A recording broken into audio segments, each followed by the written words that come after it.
E nesse vídeo nós vamos trabalhar a formação econômica de Goiás, especificamente aquele período de transição da atividade mineradora para a atividade da pecuária, ok? Aqui a gente deixou já os pontos principais que nós vamos abordar: o longo período de transição da atividade mineradora para a agropastoril, a atividade da agropecuária, né, a crise do ouro e quais foram as ações governamentais para tentar superar essa crise, os entraves para a implantação da agricultura nesse período, o legado da mineração do século XVIII, a visão dos viajantes do século XIX, que até hoje a gente colhe os pontos negativos dessa visão, e as principais perdas territoriais. Então, nessa aula a gente vai abordar esses pontos, e são pontos fundamentais para quem pretende fazer aí provas de concurso público. Aqui a gente tentou resumir para ficar mais assim, compreensível didaticamente, lembrando a você que nós temos 3 grandes períodos históricos: o período colonial, o período imperial e o período republicano. No período colonial, século XVIII especificamente, ele vai até o início do século XIX, né? O período do ouro é o século XVIII, e a partir aqui de 1700, voltar aqui um pouquinho. Nesse slide, a gente vai perceber os 2 grandes momentos da história de Goiás. Lembrando que nós temos 3 momentos: colonial, império e período republicano. No período colonial, a fase do ouro do Brasil, ele vai até 1822, está aqui. Mas essa decadência ou crise, podemos dizer assim, a crise da mineração, ela geralmente é apresentada nos textos, principalmente do Palacim, a partir de 1778. Geralmente nos vídeos, nas questões, vem a partir da segunda metade do século XVIII. Tá? Por que a gente fala que é um longo período de transição, saindo da atividade mineradora e até estabelecer uma atividade da agropecuária, atividade da pecuária mercantil? Porque é a primeira vez que, na história da pecuária de Goiás, que nós vamos conseguir realmente exportar o nosso gado, vai ser em 1826. Então é um longo período de transição, aproximadamente 50 anos, né? E a gente vai procurar entender, nessa videoaula, né, as principais características desse período. Tá? Então, quando a gente vai tratar do século XIX, que é a fase imperial, a fase do couro em Goiás, a fase da pecuária, a gente também dividiu a fase do império em 2 grandes momentos. Na primeira fase é a fase ainda da decadência, da crise da mineração, né? Na segunda fase do século XIX, a gente vai perceber que já é a estruturação de uma sociedade mercantil, o estabelecimento da fazenda como unidade produtiva, né? Você nascia na fazenda, você fazia tudo na fazenda, produzia na fazenda. Então a fazenda passa a ser, na segunda metade do século XIX, a unidade produtiva, deixando a lavra, a jazida, a mineração para trás.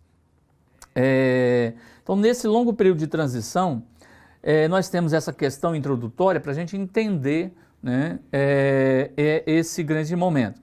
Então, nas últimas décadas do século XVIII, nós estamos no século XVIII, é a fase do ouro. O século XVIII também se divide em 2 momentos. A primeira fase é a fase da riqueza, dinâmico, urbano, comercial. A segunda fase, as últimas décadas do século XVIII, né, especificamente a partir de 1778, você vai vivenciar um momento de decadência, de crise, né? Então, nas últimas décadas do século XVIII e princípio do século XIX, esse período é a fase da transição. A situação econômica da capitania de Goiás era crítica, né? A palavra decadência, ela é muito usada para marcar esse momento. Que mais se encontra, né, entre os vários apelos e lamentos daqueles que habitavam a localidade, sejam provenientes das autoridades, né, ou seja, provenientes do povo. Então a decadência marca esse período. O texto citado aborda a crise da produção aurífera em Goiás. Como consequência dessa crise, nós temos a letra A, incremento da arrecadação tributária. Com crise, foi a diminuição da arrecadação tributária, né? Acréscimo da atividade comercial. Com a crise da mineração, foi um declínio da atividade comercial. Crescimento da importação de escravos? Não, com a crise da mineração houve a diminuição da importação de escravos. Aumento da ruralização, né, pelo fato de parte da população abandonar as vilas e os arraiais e mudar-se para o campo. Nós tivemos, com a decadência, com a crise do ouro, nós tivemos parte da população voltando lá de onde vieram, do litoral, e aqueles que ficaram por aqui se embrenharam pelo sertão afora, né? Então ocorreu uma ruralização, muitas pessoas que ficaram na localidade, no território goiano, se embrenhou gradativamente, lentamente foram se embrenhando pelo sertão de Goiás. Então a resposta para essa questão, com a crise da mineração, ocorreu um aumento da ruralização. Lembrando que a mineração, a característica da sociedade é urbana. A partir desse momento, com a crise da mineração, aos poucos a gente vai promovendo uma ruralização, dando origem à sociedade goiana aí do século XIX, né? Medidas administrativas foram tomadas para conter esse declínio das atividades econômicas em Goiás. Essas medidas governamentais foram várias que foram tomadas. Nós temos aí, por exemplo, qual o objetivo dessas medidas? Incentivar a atividade agrícola, a pecuária, o comércio, a navegação dos rios, porque nós estávamos em decadência, a região de Goiás, e as medidas governamentais tentavam, podemos dizer assim, superar essa crise da atividade mineradora. Então, uma das ações que foram feitas é a isenção dos impostos, principalmente do imposto chamado dízimo. Esse imposto, né, nos vídeos anteriores, a gente coloca da seguinte forma: o dízimo era pago em espécie, era parte da produção agrícola, parte da produção da atividade da agropecuária. Lembrando a você que a agricultura e a pecuária sempre esteve presente desde o início da atividade da ocupação territorial, só que em segundo plano. A atividade agrícola, pecuária, era basicamente para subsidiar, alimentar as jazidas que estavam aqui. E se você naquela época desenvolvesse qualquer atividade ligada à agricultura, à pecuária, você pagava o dízimo, pagava em espécie, tá ok? Então, uma das atividades governamentais foi suspender esse dízimo, que eram temidos aí pelos agricultores, nas margens do rio Tocantins, Araguaia e do rio Maranhão. Principalmente no Araguaia e Tocantins, existia toda uma ação do governo para incentivar a navegação nessa época. Na mineração, a navegação era proibida. Agora, nessa época, com a crise da mineração, os governantes da época tentavam incentivar a navegação, principalmente no rio Araguaia, né? Focou nesse período na catequese e civilização do índio, né? No sentido de tentar aproveitar, de integrar esse indígena na sociedade, na perspectiva de incorporar ele e utilizar ele como mão de obra, principalmente na agricultura, tá? Criou-se vários presídios à margem, né, dos rios, né, no sentido principalmente de proteger o comércio, principalmente nos rios Araguaia e Tocantins. Esses presídios foram estabelecidos no sentido de proteger a navegação, proteger o comércio, servir de pontos de apoio, né, para os navegantes e para aqueles que decidiram cultivar as terras às margens dos rios. Outra ação governamental é a questão de suspender aquela proibição que existia entre o Araguaia e o Tocantins, né, nos rios Araguaia e Tocantins. Durante a mineração também era proibido a atividade de engenho, ou seja, atividade industrial, podemos dizer assim. Então, nesse decreto de 1785, suspendeu, né, aquela proibição, e agora, a partir de agora, é permitido, né, as atividades e fábricas, principalmente atividades de engenho, tá? Então são algumas ações governamentais no sentido de estimular a agricultura, estimular o comércio, estimular as atividades agropecuárias, tentando superar a crise da mineração, tá ok? Por fim, busca sempre, de toda qualquer forma, estimular a agricultura, principalmente a atividade de algodão, que a gente já produzia, né, aqui, e a criação de pequenas teares, né, fábricas, nós chamamos, são os teares aí para produção de tecidos. Então essas aqui são algumas medidas governamentais com a crise da mineração que os governantes da época tentaram superar essa crise da mineração. Grava bem essa tela, printa, decora, porque isso aqui de vez em quando costuma cair em provas, em provas mais complexas, em provas mais difíceis, tá ok?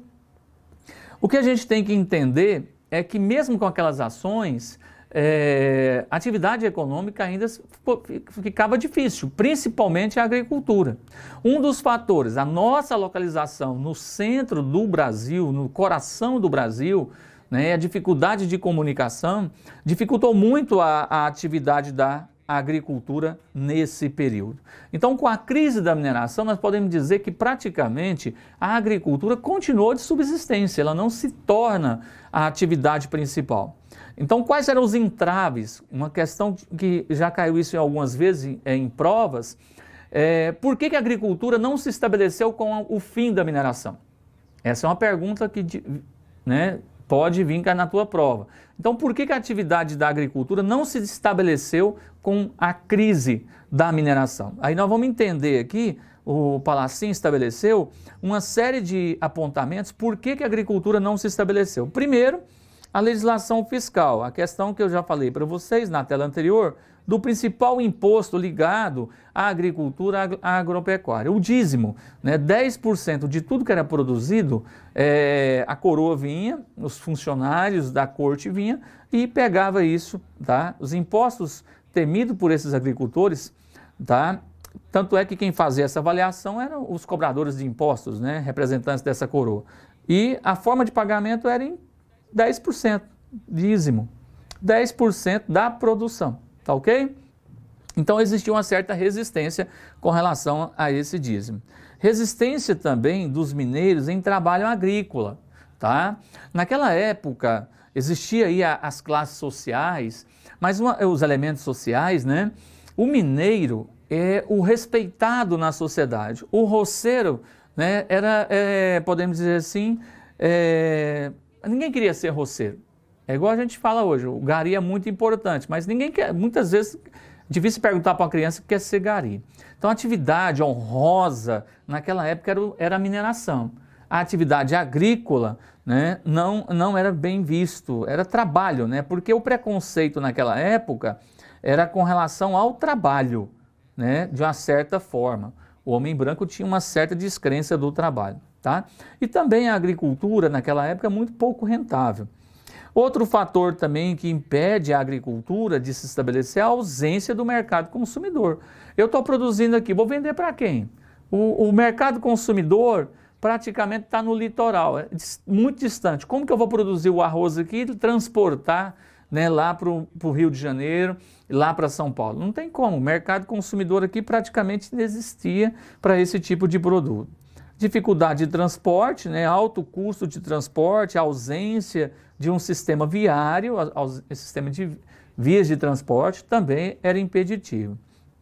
E o desprezo, né, pelo trabalho realizado pelo roceiro, tá? O roceiro não era bem visto aqui nessa, podemos dizer, nessa sociedade. O minerador era que era o importante, tá ok? Então essa também é uma questão que de vez em quando aparece aí nas provas de concurso público. Por que a agricultura não se estabeleceu? Quais foram as dificuldades da agricultura? Está aqui esses 5 pontos estabelecidos pelo professor Luiz Palacin, pelo historiador Luiz Palacin.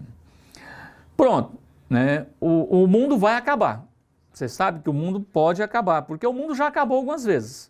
Aqui nós temos o mundo da mineração, dinâmico, urbano, comercial, né? Esse mundo desapareceu em Goiás e esse mundo deixou, né, o seu legado.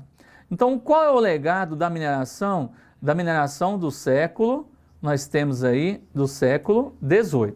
Não é que o ouro acabou, é uma questão também importante. O ouro não acabou. É porque o ouro explorado em Goiás é o ouro de aluvião, né? Aquele ouro da superfície, fácil extrair.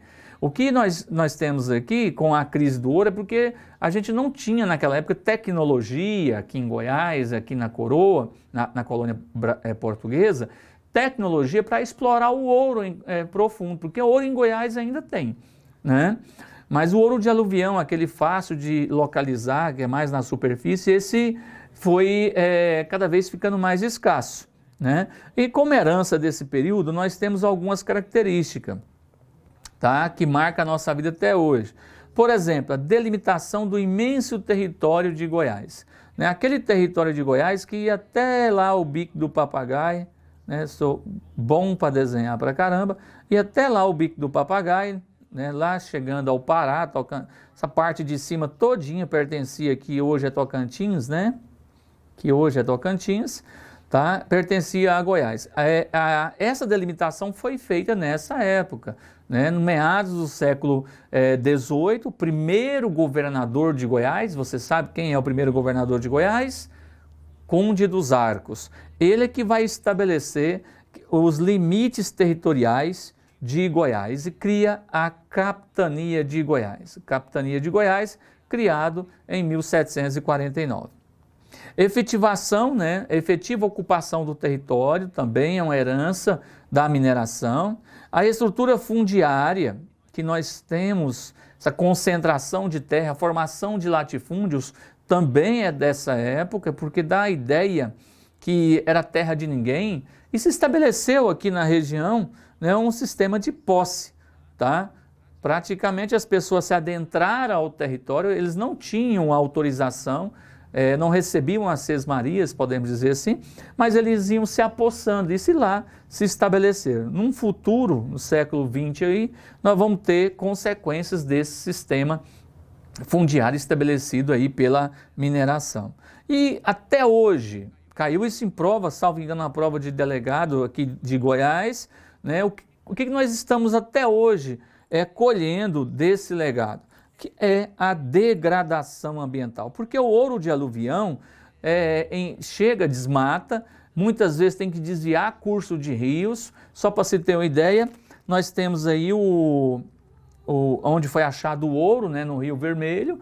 Esse rio, teoricamente, em alguns pontos era até navegável. Hoje, se você for lá na cidade de Goiás, você salta o rio, né, você consegue até pular o rio, porque praticamente foi todo assoreado. Então, a grande consequência é desmatamento, assoreamento de rios, né, resultante desse tipo de exploração, o ouro de aluvião. Então, esse é o grande legado que nós temos. Hoje, a degradação ambiental, tá? Com a mineração, o que foi aos poucos acontecendo em Goiás? Com a crise da mineração, a partir da segunda metade do século XVIII. Aí nós vamos ter diminuição da importação e do comércio externo. O comércio com a mineração é interregional, né? Praticamente aqui produzia pouca coisa e muitas coisas vinham de São Paulo, através daquelas expedições chamadas monções, expedições de abastecimento da região das minas. Então, durante a mineração, o comércio era interregional. Aos poucos, o que vai acontecendo? Diminui, acaba o dinheiro, acaba o ouro, vai diminuindo, o comércio vai ficando estanque, o comércio vai ficando fechado. E aí o comércio passa a ser, ao invés de ser interregional, passa a ser intra-regional, tá? Nesse período de transição também vai diminuindo os impostos e, consequentemente, à medida que vai diminuindo os impostos, Goiás vai perdendo também a importância para a coroa e depois para o Império Brasileiro, para a coroa portuguesa e depois para o Império Brasileiro, porque os impostos aqui praticamente vão diminuindo e aí o território vai perdendo a sua importância. À medida que a gente vai perdendo também condição financeira, a gente para de importar escravos. Então, ainda no século XVIII, né, finalzinho do século XVIII, a gente para de importar escravos porque não tem recurso e, consequentemente, a mão de obra vai diminuindo, né, é a mão de obra escrava. a mão de obra negra principalmente. Estreitamento do comércio interno, aquilo que nós falamos, à medida que o comércio externo vai diminuindo, a gente vai estabelecendo aí o comércio interno. E nessa época, principalmente na transição do século XVIII para o século XIX, se estabelece o escambo, né? O comércio basicamente determinado pela troca. Então a gente vai ver isso até no início do século XX, muitas vezes troca, escambo. É um comércio determinado pela subsistência. A gente só produzia o necessário a mais para a gente ter aqueles produtos que a gente não dava conta de produzir, como a pólvora, o sal, né? Esvaziamento dos centros urbanos. Quem pôde ir embora, saiu daqui de Goiás e voltou para o litoral, fez. Quem não conseguiu, se adentrou no território, né, promovendo uma ruralização. Consequentemente, na época da mineração, nós temos aqui em Goiás o Teatro São Joaquim, o teatro lá em Goiás, né, o teatro lá em Pirenópolis, onde você teve nessas duas localidades óperas que tocavam na Europa, né, apresentavam na Europa, vieram apresentar aqui na época da mineração. Só que com o empobrecimento, ocorre um certo isolamento. E aí a gente fica muito distante das coisas que estão acontecendo no litoral e até na Europa. Então ocorre esse empobrecimento cultural e esse isolamento cultural, né? E uma coisa muito interessante, isso reflete até na linguagem, né? Goiás, praticamente as pessoas que vieram para cá, a língua portuguesa, né? Vós me se. E nesse período aí de isolamento do século XIX, empobrecimento cultural, a gente foi encurtando as palavras. Vós me se, virou você, depois virou você, depois virou se. Arroz, né, virou arroi. Então, no século XIX, esse empobrecimento cultural, a gente fala que a preguiça é uma palavra que está bem presente no século XIX, na visão dos viajantes, né? A gente brinca que até de preguiça de falar. Vós me se, aí virou se, né, diferente. A economia basicamente de subsistência. A gente produzia só o necessário, porque não tinha para quem vender. Então a visão dos viajantes chegou aqui e deparou com essa situação, né? Com essa realidade. E aí você vai ter uma visão meio deturbada. Mas o que a gente tem que entender é que nesse período de transição, né, um longo período de transição da sociedade mineradora, de alto teor comercial, urbano, dinâmico, para a sociedade agrária, para uma economia agrária, para uma economia fechada, que a gente só comercializava intra-regional com a gente mesmo, né? E praticamente de subsistência. E a gente só produzia o necessário, né?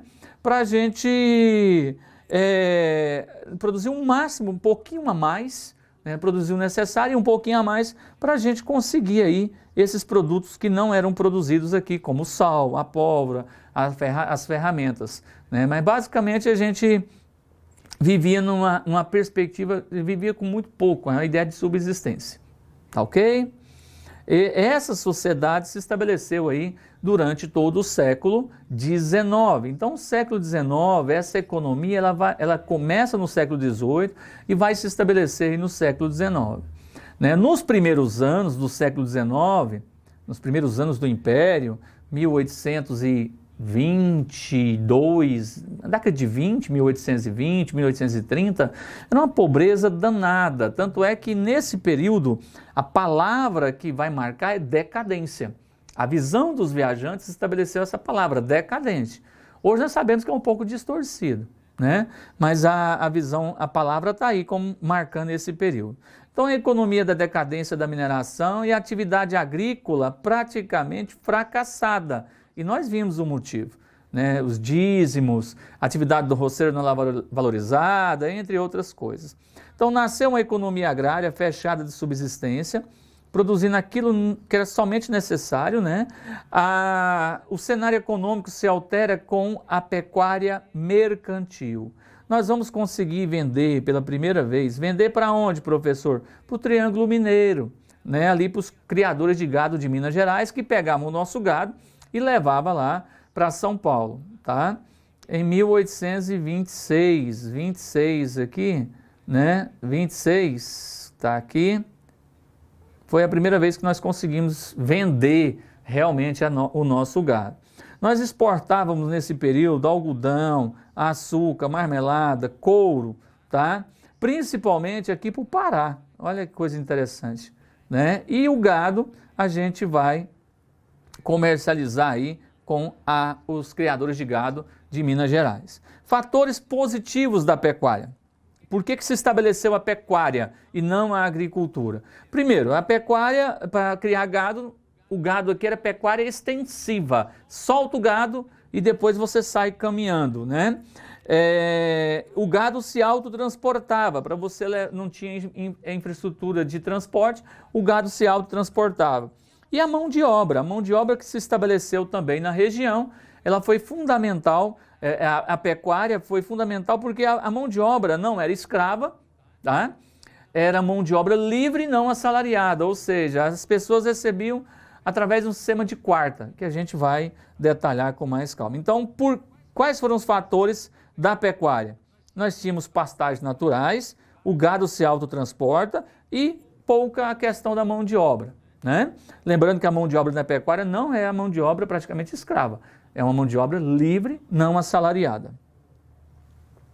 A visão dos viajantes. Está aqui a visão dos viajantes. Essa visão, né, os caras chegaram da Europa, chegaram na nossa região, né, e retrataram basicamente o que eles viram aqui, né? Precárias condições de via de comunicação e também não tinha infraestrutura para os viajantes, despovoamento da região, né, um processo de ruralização. Para chegar aqui era muito difícil, longas distâncias, crise de abastecimento de víveres, porque as pessoas que estavam aqui não produziam. Se ele quisesse comer carne, ele caçava, ele pescava. Não era necessário criar, podemos dizer assim, animais para comer. Escassez de mão de obra, né? Comércio pequeno porte estagnado e a pecuária, tá? Como atividade, esse pessoal chega aqui na década de 20 do século XIX, na década de 30, eles percorrem todo esse caminho aqui durante o século XIX. Tá? Essa visão dos viajantes tá muito vinculada à questão da civilização. Eles falavam que as pessoas que moravam aqui estavam à margem da civilização. Então a população estava abandonada, isolada e iletrada à margem da civilização. As palavras como decadência, indolência, inatividade, ócio, preguiça é que vai retratar a população goiana do século XIX. Até bem pouco tempo, isso está muito presente na nossa sociedade. Os habitantes eram vadios, indolentes ao extremo, né? O Garden vai estar colocando isso e praticamente faltava tudo aqui, o necessário. Essa visão dos viajantes, os caras chegavam da Europa. Chegando aqui no sertão, vai ficar assustado com essa realidade que eles vão ver aqui. Então vai criar, a visão desses viajantes, cria na historiografia goiana algumas distorções, algumas interpretações, né, praticamente tendenciosas sobre o povo goiano. Tá? Essa questão aqui, chegando ao fim desse bloco, essa questão mostra para a gente, né, como é abordada a visão dos viajantes do século XIX, né, essas pessoas que percorreram aqui, os brasilianistas, pode vir isso na tua prova, os brasilianistas do século XIX. Tá? Tá aqui então, os negros e crioulos me diziam que preferiam recolher couro em Santa Luzia, um único vintém de ouro por dia, do que porem ao serviço de cultivadores, né, por 4 vinténs. Porque o trabalho na roça também é muito árduo, né? Uma vez que os patrões pagavam em gênero, ao invés de ouro, pagavam em gênero. Ou seja, era um trabalho assalariado, mas não era remunerado, com espécie. Você trabalhava, você recebia partes, né? Certos colonos caíram em tal miséria que ficavam meses inteiros sem poder salgar os alimentos, porque não tinha dinheiro para comprar o sal, né? E quando o pároco fazia sua excursão para a confissão pascual, né, sucede que todas as mulheres da casa, né, geralmente da mesma família, apresentavam-se uma atrás da outra com o mesmo vestido. Só para você ver a pobreza que era na região, né? Os registros de Saint-Hilaire, né, né, se referem ao contexto socioeconômico gerado pela decadência das atividades da mineração, ocasionadas pela escassez do ouro e pelo uso de técnicas rudimentares para a extração do minério. Então, essa realidade se estabeleceu graças à decadência gerada pela atividade da mineração, né, ocasionada pela escassez do ouro e por técnicas rudimentares. Não pela decadência de atividades da agricultura, porque não se estabeleceu a agricultura aqui. Não pela atividade do comércio e não pela atividade da pecuária. A pecuária aqui agora, no século XIX, que está se estabelecendo. Então, essa questão, ela é a letra A, né? No início do século XIX, Goiás é obrigado a ceder algumas partes territoriais. Nós perdemos para o Maranhão, nós perdemos o Triângulo Mineiro e nós fomos perdendo territórios a partir do século XIX. E aí, a grande pergunta, quando é uma questão fácil, pergunta, por exemplo, qual o território que nós perdemos aí para o Maranhão? Essa é uma pergunta fácil. Qual o território que nós perdemos para o Maranhão? O Triângulo Mineiro pertencia a Goiás, até a região de Iraxá. Nós fomos perdendo território. Então, quando a pergunta é fácil, quais foram os territórios que nós fomos perdendo, né? Agora, quando a pergunta é mais trabalhada, pergunta, né, por que nós fomos perdendo esses territórios? E aí, né, o território estabelecido pelo primeiro governador do estado de Goiás, justificativa, área menor, a administração torna-se mais fácil. Então, esse foi um dos motivos da gente for perdendo território. A justificativa da coroa e depois do império é que dividindo ficaria mais fácil a administração desse território. Então, quais foram os fatores da perda territorial? Está aqui, ó, descontinuidade do território, espaço, o povoamento era esparso e irregular, tinha uma população aqui e outra 300 quilômetros, outra população, então havia muito espaço para ser ocupado. Então, um povoamento esparso e irregular e a falta de coesão política da sociedade, dos políticos que tinham aqui na época.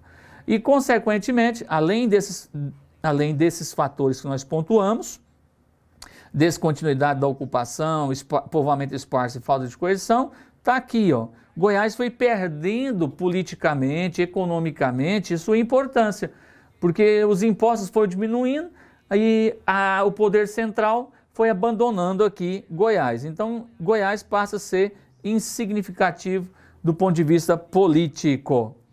Por fim, né, tá aqui, nós vimos todos esses pontos. Tá aí, pessoal, né, nós abordamos aqui nesse vídeo a formação econômica, o período de transição da sociedade mineradora para a sociedade agropastoril. Até a próxima.